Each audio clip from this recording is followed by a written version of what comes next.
2010 में समंदर के बीच खड़ा एक तेल रिग एक भयानक इतिहास लिखने वाला था।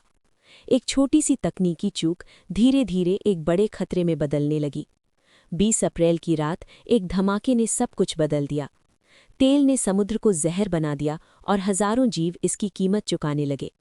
ये हादसा कुछ दिनों का नहीं बल्कि सालों तक चलने वाला जख्म था। इस तबाही की पूरी जानकारी आगे। 2010 में मेक्सिको की खाड़ी के बीच डीप वाटर होराइजन नाम का एक तेल रिग काम कर रहा था। ये रिग समुद्र की सतह से हजारों मीटर नीचे से तेल निकालने का काम कर रहा था। तेल इतनी गहराई से निकाला जा रहा था जहां इंसानी गलती की कोई गुंजाइश नहीं होती। लेकिन 20 अप्रैल 2010 की रात कुछ संकेत दिखाने लगे कि सब कुछ ठीक नहीं है। तेज दबाव में गैस ऊपर की ओर बढ़ी और सुरक्षा सिस्टम इसे रोकने में असफल रहा। अचानक एक जोरदार धमाका हुआ जिसने पूरी ऑयल रिग को आग और धुएं में बदल दिया। रिग पर मौजूद मजदूर अपनी जान बचाने के लिए आग और धुएं के बीच भागने लगे। रेस्क्यू हेलीकॉप्टर पहुंचे, लेकिन आग इतनी भयानक थी कि सभी को बचाना संभव नहीं था। इस भीषण हादसे में 11 मजदूरों ने अपनी जान गंवा दी। 2 दिनों तक जलने के बाद डीप वाटर होराइजन अंततः समुद्र में समा गया।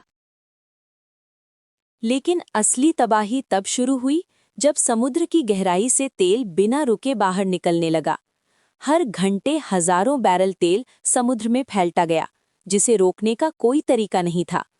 कुछ ही दिनों में ये तेल मेक्सिको की खाड़ी में हजारों किलोमीटर तक फैल चुका था।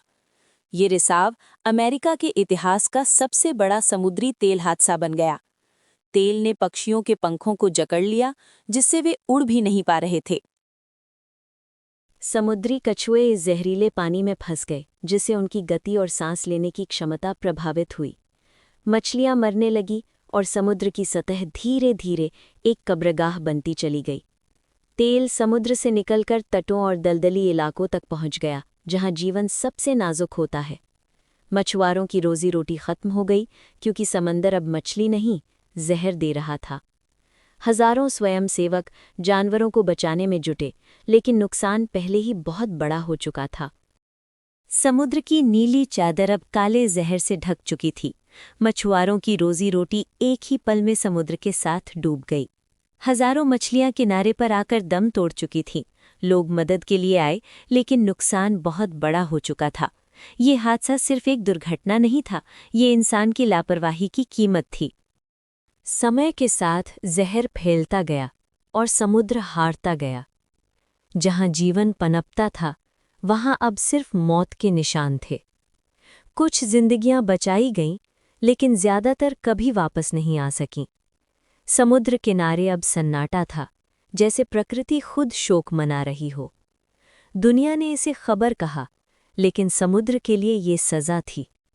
लहरें शांत दिख रही थीं, लेकिन समुद्र की गहराइयों में दर्द अब भी जिंदा था। आने वाली पीढ़ियां पूछेंगी, क्या हमने प्रकृति को बचाने की कोशिश भी की थी? धरती सिर्फ इंसानों की नहीं, बल्कि हर उस जीवन की है जो यहाँ सांस लेता है। गलतियां सुधर सकती हैं अगर इंसान समय रहते लालच से ऊपर उठ जाए, क्योंकि जब समुद्र सुरक्षित रहेगा, तभी इंसान का भविष्य भी सुरक्षित रहेगा।